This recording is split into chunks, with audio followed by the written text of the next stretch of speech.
बहुत उच्च कोटि की बात है कि इष्ट देव का नाम आते ही हृदय में एक अपनापन जागृत हो रही है। तो हमारे ठाकुर की बात हो रही, हमारे प्रभु की बात हो रही। यह है चरणों में नेत्रों का समर्पित हो जाना। अब हमारे लिए कोई और नहीं, कोई ठौर नहीं। ये परिपक्व अवस्था है। इंद्रियां चंचल हैं, मन चंचल है, कोई फर्क नहीं पड़ेगा।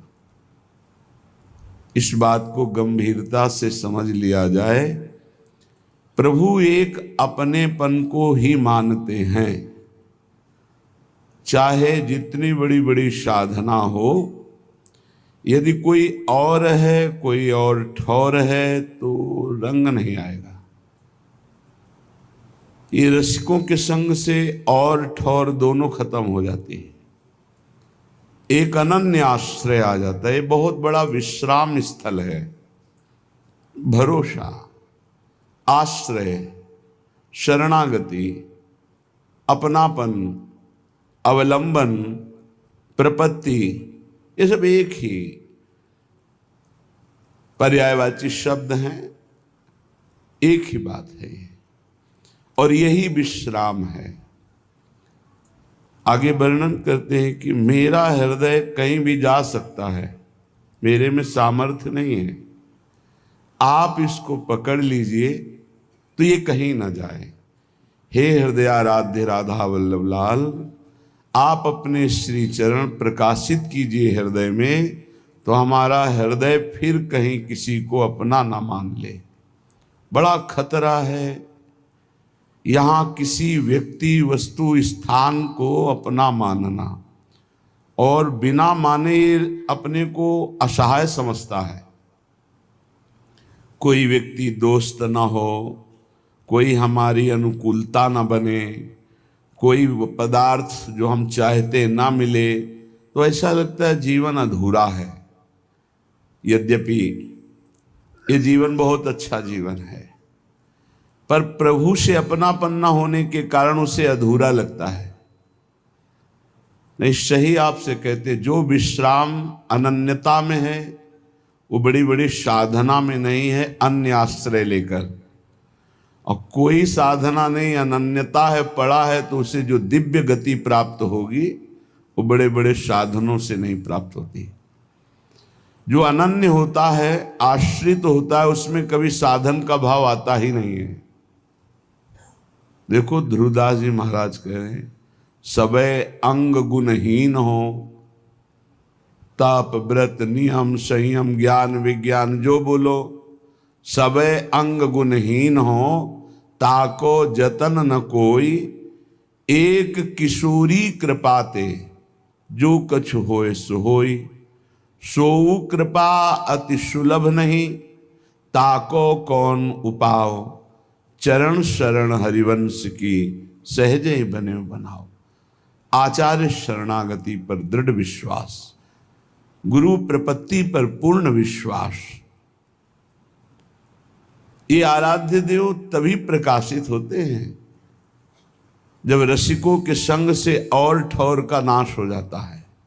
कोई और जगह नहीं रह गई हमारे लिए, कोई और हमारा नहीं है।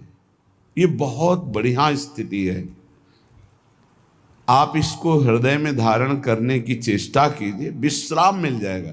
एकदम शांत हृदय, कोई चंचलता नहीं, कोई लाभ हानि का प्रभाव नहीं, किसी भी तरह के किसी द्वंद्व का प्रभाव नहीं। बहुत ऊंची, बहुत पवित्र, बहुत महिमामयी कृपा से प्राप्त होती है स्थिति। अपने इष्ट के अनन्य हो जाना, कोई और ठौर नहीं, कोई और नहीं।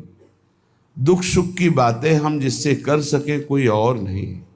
यही है राधा वल्लभ लाल। एक सेकेंड भी नहीं लगता ऐसे सुनते हैं। आप इनको विग्रह रूप मत मानिए, साक्षात विराजमान हैं। कई दिव्य अद्भुत घटनाएं राधा वल्लभ जी के मंदिर में ही घटी हुई, हृदय की बातें होती।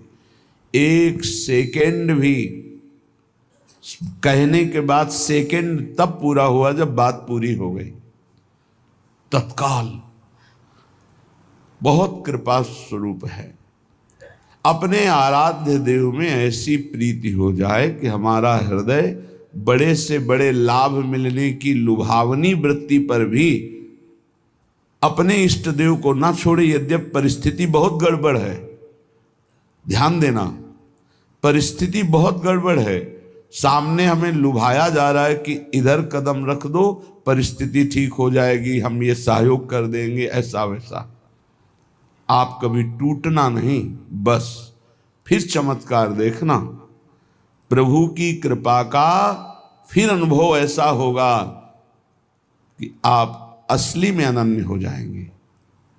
ये जब जैसे जैसे कृपा का अनुभव होता है वैसे वैसे हृदय समर्पित होता चला जाता है। पर माया ऐसी प्रतिकूलता पैदा करती है कि हमको अपने इष्ट देव के विधान में प्रतिकूलता अनुभव में आने लगती है, तो हमारा हृदय फिर बहुत समय लगता है अनन्य होने में।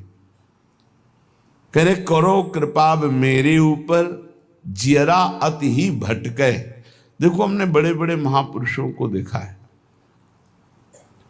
स्थिति में है फिर भी प्रभु से जब प्रार्थना करते तो बहुत दैन्य होके करते हैं। जिन महापुरुष ने लिखा कि मेरा हृदय अंतःकरण भटक रहा है, उनकी ऐसी स्थिति है कि हर दिव्य लीला का दर्शन हो रहा है, हर ऋतु, कल वाणी जी का अवगाहन हुआ, हर ऋतु, हर केली, हर विलास का दर्शन हो रहा है, फिर भला इनका मन कैसे भटक सकता है। एक बार प्रिया चरणारविंद की छटा प्रकाशित होने पर मन पंग हो जाता है लालजू का, तो जीव की क्या बात है। अब ही पंग भई मन की गति बिन उद्दिम अन्यास। तो फिर ऐसा क्यों लिख रहे? ये हृदय की स्थिति पहले देखी और जब कृपा हुई तब नित्य लीला का अवगाहन हुआ।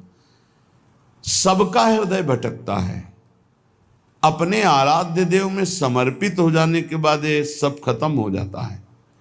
जैसे सूरदास जी दिव्य लीलाओं में प्रवेश किए हुए महापुरुष, वो लिखते मोशम कौन कुटिल खल कामी। ये उन्होंने अपने हृदय को देखा है, कुटिलता देखी, काम देखा है। फिर जब हरिजू की कृपा हुई तब दिव्य लीलाओं का दर्शन भी किया। तो ये पद कब कहाँ लिखे गए हैं उसका भाव होता है। जब दिव्य लीलाओं में प्रवेश है तब ये थोड़ी। पूज्य श्री वल्लभाचार्य जी भगवान जब सूरदास जी से का पद सुनाओ तो दैन्य पद सुना, कब कब तक घिघियाते रहोगे।